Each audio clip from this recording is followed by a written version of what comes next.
So this guy makes a lot of money with multiple businesses he got in the Sacramento area, but he does something different. Rather than e-commerce, he has a lot of brick and mortar businesses. So today, we're going to compare online businesses with offline businesses and see which one make more sense. So tell us, man, what's your name and what you do for work? My name is Gurdeep Bains. I live locally here in Galt area. I operate different kind of food businesses. Can start from coffee, ice cream, sandwiches, pizza, and Indian restaurant. And if you have to put a number, how many total location or different restaurants you got? We are operating 8 food places right now. Okay. Is that the only business have, or you have any other kind of real estate or something else going on? We have passive farming investment, active commercial investment, as well as doing some residentials too, which my scope on residential is not a huge lot. It's more on commercial side. So basically, restaurant is your bread and butter. That is my, what you want to call as a cash cow, right? I see. You put time and effort in it. It's a quick money, but it takes a lot of work and effort. And then I go and invest that money into the commercial real estate as well as farming. I see. What do you mean by farming? Like farmer as a farming? So I'm a passive investor in orchards such as pistachios and almonds. I see. I see. So there's farms. It's like kind of like a REIT. You invest in them, they do their job, and you get your cut. Correct. And a lot of it has to do with how you like to do those investments to benefit you on the Texas side too as well. I see. Yes. I see. Okay. And out of the all business, there's so many businesses out here. You already know that. Why did you pick restaurants? Restaurant industry is not going to have any major revolution for a bit. You need people who can provide you food. More and more people are eating outside, and you are seeing more and more variety and creative kind of foods coming out, right?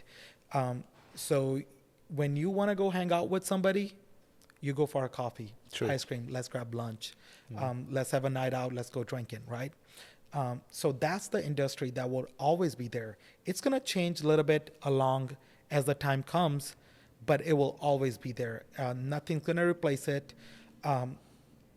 That business that will always be there. Even though you talk about ghost kitchens, that's coming out right now. But not everybody wants to do a takeout, right? All the time. You want to go sit down and you want to have your coffee, fresh coffee, cup of coffee, early morning.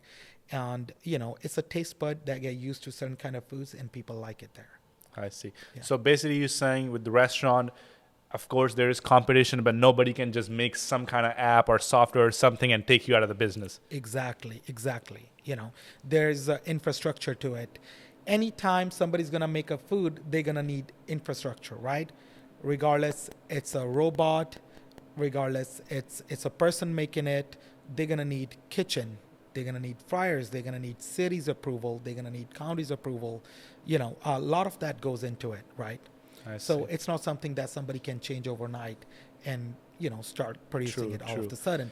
And also, the biggest thing is you have to see location. In food business, the main thing is location, right? True. It's a conveniency. You want to go to work, you're going to stop at the coffee shop, which is on your way to work, or something's more convenient for you, right? You're not going to go 5 miles off just to go get a cup of coffee. So location is one thing. If a restaurant has a good location, then nothing can put you out of business.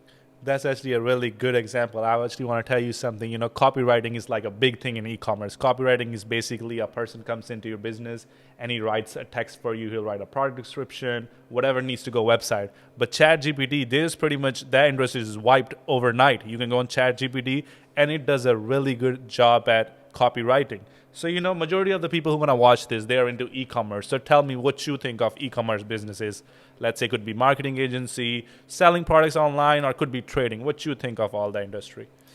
I've tried a little bit of e-commerce and as well as stock market. I had bad luck in it. You're not going to make money everywhere, right? So I got burned pretty bad with the stock market. So that goes that side of it. So I'm not even touching it anymore. It's not for me, You need to do really good analysis and keep up with it. And you have to spend a lot of time.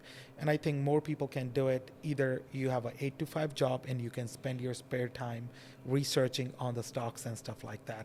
or people that are actively investing into, actively investing into stocks. This is, you're doing day trading kind of thing, right?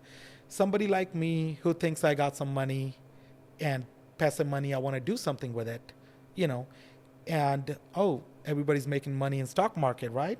Put it, wake up in the morning, gone. So what I was doing was I was buying and selling options. This was during COVID, when COVID just started. Robinhood was pretty big, but I was doing through Ameritrade, right?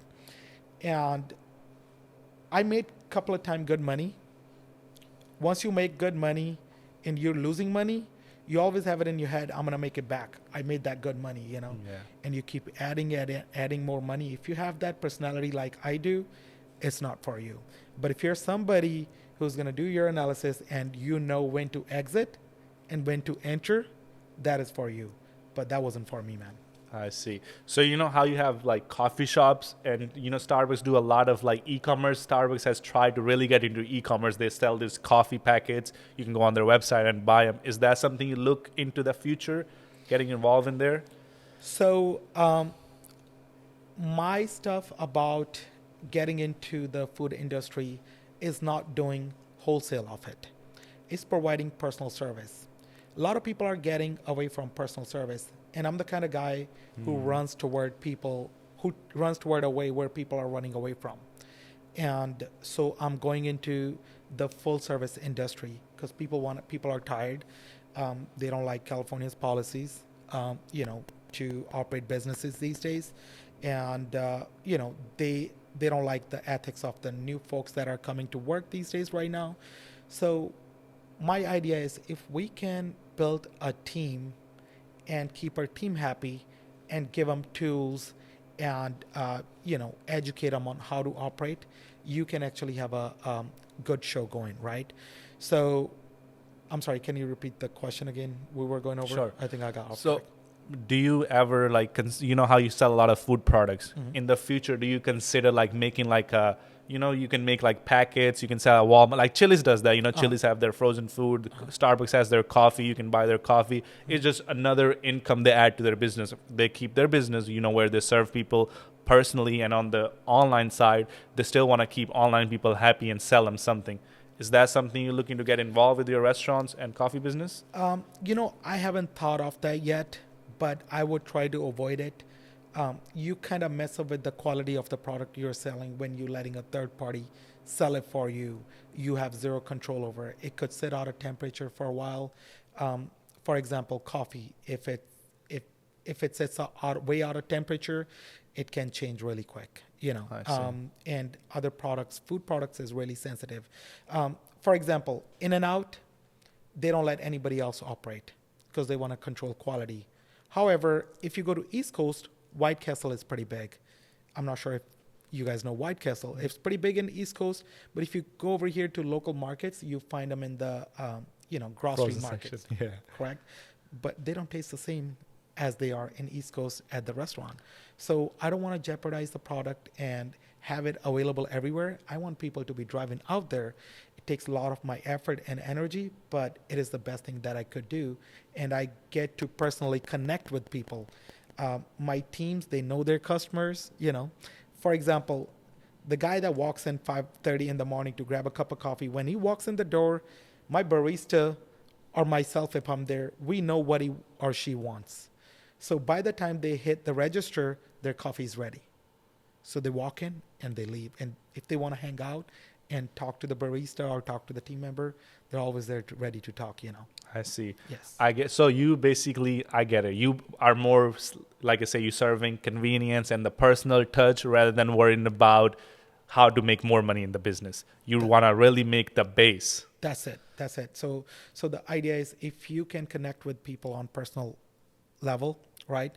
You know your customer's name. They know your name. You know what they're doing on an average day life. They will be there every day. I see. Because that's who they want to see. That's what we're missing out these days. People are on their phones. They don't see many people on the same daily basis. Because right now you're working from home. A lot of people are working from home. Yep. They don't see their colleagues, right? So we are humans. We need personal touch. So if my food place can provide that, right? we would do it in any way possible. I see. Yeah. In the future, do you see yourself involved in any different industry? Like could be construction, selling plants, selling glasses, like any other industry? I look at an opportunity when it comes. Okay. If it makes sense for me, I always analyze it. If it makes sense for me, I will go for it. I see. Um, Anything you you have your mentioned- eyes on right now? yes. So construction is one thing you mentioned, right? So I want to pick up a little bit of local projects, smaller projects of construction. And at the end of the day, I want to provide the vibe. I want to provide, let's say, I got a lot. I want to put up a couple of food places and something convenient for the local community to come, why they should come to that place. What's out there? What does this community needs? That's what I want to open there. Okay, Yes. makes sense. Okay, so we talked a little bit about everything. Now let's talk about money because that's what everybody on my channel want to know, right? So tell me, what does money mean to you? When I started this, I started chasing money. I was a nurse before I got into business. So I was working 2 jobs all the time, 70 to 80 hours a week kind of thing. Then I found me an opportunity to get out of those hourly wages. And I did. When I did, I thought success is money. But once you reach certain goals, it's an addiction. If you have that thing inside you, you get addicted to success. Money is a secondary. And the moment you're not doing anything new, a new project, you feel unproductive. And that is the worst feeling you will get. If I'm sitting myself more than 30 minutes and not doing anything, unless I'm playing with the kids, hanging out with friends, spending time with family, or meeting with somebody, that's a different story. I like that. But if I'm sitting myself, not doing anything, I get this feeling I would like to call a disgusting kind of feeling, I haven't achieved anything. What am I doing wrong? So once you hit that success and you keep on going, it's just automatically going to start happening. And you will be doing new things. I see. So you basically believe in you should rather chase not even the success rather than the next step, how you're going to improve your business or what's the next step for you rather than trying to figure out how you're going to make more money. Correct. Okay, so on you say you have 8 food places or coffee places. On an overall yearly basis, how much your businesses usually generate? Between 2019, 2020, 21, 22, every year was different. So it's hard to say. And every year we keep adding on. But the easiest way I can put is in the food business, I can tell you what the cost is and the net profit is kind of thing. I see. If you're a decent operator, try to keep your rent to be less than 10% of your projected sales. Okay. If you can keep it to 5, 7, 8%, great. But if you can go up to 10, that's still fine. Don't try to go above 10. And as you've seen the latest wages increase in California, Yeah. now your wages are 15.5 for minimum wage, and you'll be lucky if anybody works at 15.5, especially somebody who you wanna keep on the team, right? True.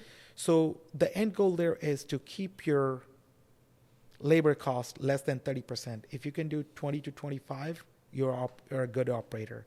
And your food cost 25 to 28, you're a good operator. Okay. Food cost is very expensive. A lot of people are running around 36% on food cost, 35% on labor. That's the average industry right now. That's why people want to get out of food business, because all of a sudden you're at 70% and comes your rent, another 10%, you're at 80%, right? Now you talk about insurance, wear and tear, unexpected expenses, you're netting about 10% or less. The goal should be any average food place, you should be netting anywhere from 20 to 25%. Okay. And every business has a break-even point how much sales you should be doing to at least hit that mark. Because you won't be 20 to 25% profitable if you're only doing, let's say, at a sandwich shop, you're doing $30,000 sales because you're barely breaking even with rent and labor, so you're not even going to be breaking even. So, every business has that threshold. So you want to find out the industry you're getting in, what is the average food cost. Rent is one thing. Before you get in, that's the one time you would have to spend time, energy, and your skills to negotiate with the landlord. If you can do that at the very first beginning, the next 5, 7, 10 years of the lease, you're going to do great. That's the one less thing you have to worry about. But if you end up negotiating that rent wrong, you're going to carry that on for the next 5, 7, 10 years. I see. Yes. And the next thing is training your staff. They're the one that would increase or decrease your labor hours and also increase or decrease your food cost. So if they're prepping wrong, your food is going to waste. That goes up the food time, right? And if they're prepping at the wrong time, right, that they could be increasing your labor hours, right? If they're going above overtime or just, not really careful with the kind of time management, then you're losing on labor wages. I see. Yes. So you have 8 different restaurant types. So can you tell me, what are those? So we got 3 sandwiches. Okay. We got 2 sourdough and co's and 1 West Coast sourdough.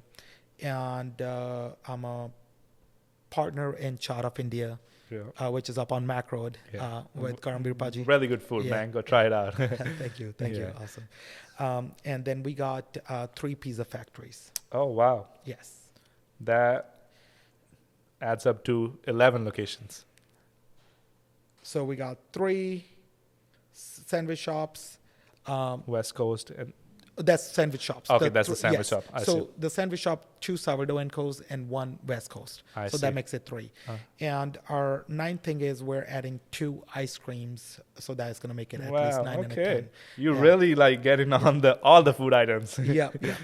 So been blessed, I see. So that's a good opportunity. So, tell us this, so I'm pretty sure, there was a point when you had no restaurant. So how did you first start at the restaurant? How did you first open your first business, and how did you save up the money? Did you finance it? How did the whole thing came together? So I did have money when the first time I opened restaurant. So I partnered up with the, Rami Paji, Ramandeep Chima from India Oven. Yeah. He's a great guy. So I partnered up with him. And actually, I was doing a transaction for him. He just opened an India Oven in Elk Grove, and he was trying to purchase a house. So a good friend of mine, he's a realtor, so I was nearby in the area. He called me, say, hey, can you show a gentleman a house that's listed up on market? I'm farther away. So that's how I got connected with Rami Paji. So, I started showing it to him. We started talking further. So he brought to my attention the opportunity that he's also doing sandwich shops, right? And at that time, he also needs somebody to kind of help him manage the restaurant because he was doing a lot more. He was growing in an India Oven a lot faster, right? And he also, he's got 2 banquet halls, as you know. So there, the opportunity arose to me, and I had some experience in the past from a while back in the food business. Back in high school, I worked at Quizno, Subway, at an Indian restaurant, which my family, my mamaji, had in LA in a Westfield shopping center, where I actually learned a lot from my mamaji and his son, my baji. So that kind of, when he shared that opportunity with me, and it reminded me how much I wanted to have a food business at that time, because I love being connected with people on a personal basis, where I see people, I talk to them, I'm a people person at the end of the day. I have to talk to people on an everyday basis. So that's where the opportunity arose. My first sandwich shop was up in Placerville. So it was a Sourdough and Co. in Placerville. I see, I Yeah. see. So you know how brick and mortar, one of the, and many people talk about this, when you start a brick and mortar, you're gonna be unprofitable in the beginning. So tell me a little bit about that, like how was your business unprofitable in the beginning and when was the time it actually became profitable and then you start thinking about going to the next level, opening another shops? So I kind of disagree with the saying that goes in the food market that you're gonna be not Unprofitable. unprofitable in the beginning, and that depends on a location and the product you're selling. When we opened the Placerville store, we had lines out the door. Wow. Our first month, we were close to 100K in sales. Wow. And we were so busy, I was up on the register from open to close. My wife was there, and Rami Paji's wife, Rajban, she was there, and we were constantly busy. And that happened to work out. That happened to work out. It gives you a confidence boost too. I see. So it matters. Your first business, if it's a successful or failure, gives you confidence, right? So that did great for us. And we had some that didn't do so well. So, you just gotta be, and that's where that saying comes true. They're not gonna be, profitable for a bit, but you will once a while, if you're doing multiple locations, once a while you'll run into a location which is not gonna work out in the beginning and not gonna work out in the middle, and it's never gonna work out. That's when you start looking at an exit strategy. How are you going to exit out of it? And one thing in this business, you cannot always be profitable from everything. Oh, I see. Yeah. Okay. Well, basically, your first business, it started off right, but I'm pretty sure when you opened another location, there was some problems you have to figure out and fix. Definitely. A lot of people are afraid of going further out of Sacramento and Elk Grove. I'm talking about the people that lives over out here, right? I live in a smaller town, and so the idea kicked in because there's not much availability of food items in smaller town. People actually will come to the new places to try. You don't have to spend thousands of dollars on Google ads, Yelp ads, or Facebook ads because it's a word of mouth. People will see if there's something new in a smaller town, right? I see. In bigger city, there is so much availability that your couple of blocks neighbor sometimes don't know this business has been here 6 months. Yeah. They wouldn't know. So that's the one thing less you have to spend money on. And plus the rents are lower in a smaller town. So I encourage my family, my friends, the people that I talk to is to go find those smaller towns. Don't be afraid. The rent is cheap and the customers are amazing because they appreciate what you're trying to bring into their town. They're not picky because you could do 10 things right in a bigger city, but one thing wrong, you're going to get a Yelp review. But you can do 10 things right, you might not get a review for it. I see. So you will see an average restaurant that is doing really great in their customer service, going to have a mediocre Yelp rating. I see. And in USA, there's no thing like small town. Even small towns have a population of 25,000 people. And, if you go to India, a small town actually means like probably 100 people or 150 people live there. Exactly. So I agree with that. You can go Galt, like you said, it's a good city, 25,000 population. Yeah. And you only need 3 to 5% of those customers. You don't need every single person. Correct. And just like Galt, we have a location in Ventures. We have a location in Placerville, as I mentioned. We have a location in Valley Springs. We're trying to open another location. We're just taking over a location in Rio Vista. So these are smaller towns. I try to look for those towns where there's a population of 10,000 to 20,000. Anytime you're going to hit a town with 45,000 to 50,000 or more, you're going to see a lot of competition there. I see. Okay, so tell me a little bit about, when you start doing this business, everything was smooth. I'm pretty sure some years down the road, you had probably made a good amount of money. And was there something you wanted to buy? How some guys are like, oh, I want to buy a nice car. Somebody's like, oh, I want to go to Puerto Rico. I want to do this. Is there anything you bought for yourself or anybody when you made a good amount of money? Yes. So I did buy I loved that car, and I sold it so quick that it was due to my impulsive behavior. I told you, right? I see. I bought a RS7 Audi, so bought that car. Me and my brother-in-law Sandeep, we went to buy it from LA. We bought it off from, when we got there, we spoke to the gentleman. It was just a year-old car at that time, and there wasn't much availability, and we found the one in LA, the one I liked. When I started talking to that gentleman, comes to know he was the CEO of Sally's Beauty. Have you guys heard of that company, Sally's No. Beauty Supplies? Those stores, there's a lot of them around. They are smaller than Sephora and stuff like that, but they carry variety of makeups and stuff like I see. that. Okay. So when I purchased that car, and you could be driving that car, and it goes so fast for me that I don't even realize it, and I have that personality where I was driving fast, and my family and friends, they encouraged me to sell that car before I get myself into trouble, which I see. realized really quick.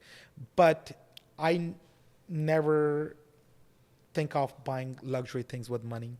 They don't excite me. I'm not a big, huge name tag guy, brand guy kind of thing. You know, I, to be honest with you, most of the time I drive around in a Prius. I see. So, which is convenient for me, because if I hit a curb or something, I don't feel bad. I you see. know, it's my everyday car. It serves the purpose that I need, right? And it's pretty quick. I can make turn in a smaller area, so I don't have to back up 4 times to make a turn. I don't block up the traffic. So it kind of serves my purpose. I see. I Yeah. see. Okay. So this is like a double question. So I don't know what your net worth is. What will be the point when you're like, oh, okay, once I hit this number, once my businesses are worth this much, I don't really care about the business side of things. I just want to chill, relax. Maybe you know how some people just go to their work for 2 hours, make sure everything is cool, just go home and chill. Is that something you plan to do? When will be the number? It's kind of a loaded question, but I want you to hear about you.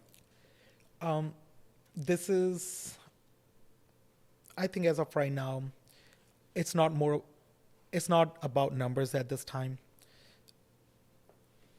I've been blessed that I'm past that point right now with numbers. But it's me connecting with others and presenting opportunities to my family and my friends and near and dear ones to see what opportunity I can bring it to their table, to my community as well. People that I meet, if I see opportunity, if I see somebody's looking for an opportunity, if it fits their need, I like to present it to them. I think that's one thing missing in our community. What I feel is, if I'm going out with my family and friends, I want all my family and friends to be able to make the payment for the bill that I can make comfortably with. So they feel comfortably hanging out with me, right? I see. So that's the end goal. The end goal is making sure we all kind of, can enjoy life at the same level. We don't have to think twice, spending money on daily items kind of thing, And also making sure setting good example for my family, my friends, as well as their kids up ahead, to see a lot of those kids. Every family is different, right? I have friends that just do 8 to 5 jobs, and they're happy with it. And I have friends that their families do 8 to 5 jobs, and their families want them to do 8 to 5 jobs, but they're not happy with them. They want to do something different. So I like to talk to them, present an opportunity to them, see if it's worth it for them. I see. Mm-hmm. So you talked about family, so if we have to look from a family and business together, what's your dream life look like from 10 years from now, considering family and business? I spoke to a couple of people, and one thing they told me is they have a similar vision as I do. I want to have, some farms between Algrove and Galt, and, build a house there and cut smaller lots and give that opportunity to family and friends to buy, so we can build a smaller niche community and have a small little clubhouse in the middle where we can enjoy our weekend kind of thing. I see. Kids can get together, families can be together. That's the end goal of personal life, and set an example for my kids to unite family and friends, right? Because at the end of the day, there's going to be a lot of drama, a lot of commotions. But when you are stressed out with different things, when you sit among your family and friends, your stress is half. Your tension is less. And kids these days are now dealing with a lot of anxiety, depression. They're not speaking to people. Well, when they have a lot of people around you, right? When you have a lot of people around you, somebody's going to notice when something's wrong with you. So not everybody is strong mentally in everything. Some people are strong business minded. Some people are strong, in their friendships. Some people are strong at social skills, right? Some are not. So when we have that community, we all got to be able to help each other with everything. So you have a little bit of everything. Yeah, you know how you mentioned like depression and anxiety, I kind of disagree on that, because I feel like most of the time if somebody's not doing that mentally, it's just they just got to look at their life, it's just what their daily habits are. I actually, again, it can definitely happen, but if it's happening at that bigger scale, I always tell people it's usually their habits. If you're waking up at 11, first thing you do is scroll on your phone, and then you're chilling around, then you eat some Cheetos or something. Of course, you're going to feel like shit. Like, there's no way you can feel good like later that day. That and plus more, I'll tell you that. Let's say you have a job. Your kid or your brother, your sister has a job. When they go to work, they start feeling anxiety and stressed. Why do you think that is? Could be a hostile work environment. Could be a hostile environment at home. Could be somebody that is stressing them out. Yep. It's a lot more. There's various factors to it. Somebody that might be really unsecured about their future. Somebody who cannot connect easily with people. It's a variety of things, but you're right, But if there's people around you, you're going to be less on phones. True. Right? The idea is going to kick in. And one thing I learned is if you hang out with 4 people, in about 4 or 5 years, if you have the same circle, your income is going to be middle of those 4 people, averagely. Yeah, a lot of people say that, actually. And that is a true fact. I see. Or you will automatically walk out of that group, not intentionally, and find another people surrounding you. Yep. That's just a nature. No. And nobody chooses to do it. It just happens automatically like that. I see. Okay. So, I want to wrap this up a little bit, but I do still have a few questions for you, So if somebody's just going out of their way, just getting into business, what's advice you, because million is a mark every single new entrepreneur looks up to. I get it, now you're at a stage you'll be like, oh, numbers don't matter. But you know that when you started first, there's million mark is always back of your mind. What advice you would give to somebody who want to make their first million? So I'm in a restaurant business, right? I can speak from that perspective. If you're opening a new restaurant, you are pretty much gambling if you have zero experience. Yeah. If you have zero experience of restaurant and you're opening your first restaurant, you're gambling. There's a lot of opportunistic people out there that will try to take an opportunity of your funds that you have sitting in the bank. They would want you to invest. They're going to have personal benefit in it. I would suggest to buy an operating business and see their 3 years financials. Take it to an accountant. Take it to more than one accountant. Have them analyze if you can get a return on your investment less than 3 years. The faster you can get it back, the better that business is. Once you buy 1 or 2 of those operating business already, you're going to have a confidence in you to start a new one. That's when the time is. Now, if you open a brand new one from scratch with zero experience, it is straight out gamble. It's straight out luck. If it happens to work out, it's going to work out. Otherwise, first of all, you don't expect the person to know what they're doing when they haven't done it, right? The other thing is, after investing that much money, if the return is not coming, you're going to be stressed out. Yep. You can wake up on time, you can exercise, you can mentally keep yourself healthy. Everybody's going to think you're stupid because you didn't make it. Yeah. You could be the brilliant person. People judge you by your success. That's true. Simple. Okay. So basically you actually believe in people should know enough, because a lot of these entrepreneurs, actually you brought up a great point, you want to be able to look at financials, and I never see people talk about, they always talk about, oh, you got to work hard, you got to wake up early, but you actually need like that knowledge where you need to know how to read numbers, you got to be good with numbers, you got to be able to look at a business, does it make sense, is it going to make sense 6 months from now, and how you feel about like people who they like something and they're like, oh, I like this, I'm just going to make a business out of it, hopefully it makes money. One thing I tell people, which a lot of people are going to disagree with me, don't try to make business out of something that you like. Because if it doesn't work out, you're going to end up hating that thing you liked. It has to make financial sense. True. Something that you don't like to do, if you're making money, you're going to start liking it. And then with that money you're making, you can do things that you like. But if you're putting all your investment into something you like, it doesn't work out, I can assure you 95% people will never do business again. I see. Because they burned out two things, their cash flow and something that they liked. Passion. And now Exactly. if they like playing guitar, they'll never even look at a guitar again. No, probably, yeah. You know what I mean? Yeah. Yes. Okay, so, we're going to wrap this up right now. So if people only watch this last section of this podcast, what's one piece of advice you want to give it to them? I would say one thing is reach out to the people that are moving further, faster in their life. See what they're doing, talk to them, and don't be afraid to ask for initial help. A lot of people are worried about two things. Either they don't have experience or they don't have investment.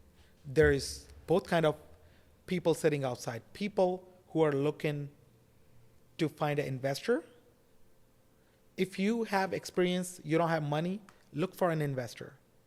If you have money, you don't have skills, look for a person who has the experience and partner up with them. See if it's the right fit for you.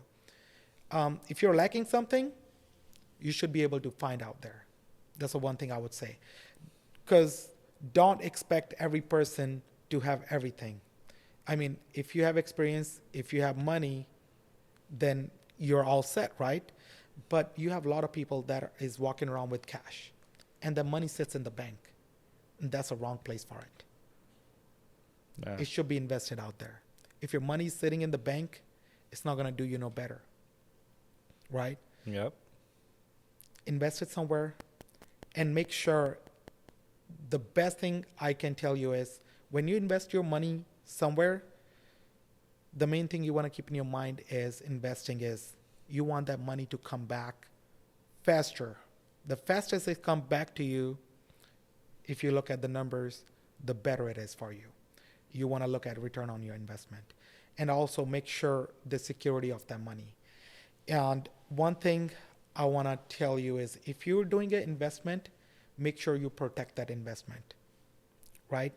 Speak to an insurance agent. Make sure to see what kind of insurance you need. These days right now, you have to make sure you have liability, general liability, as well as workman's comp, right? I always suggest umbrella insurance is not too expensive. Buy one, right? And make sure you protect your business with a corporation, right?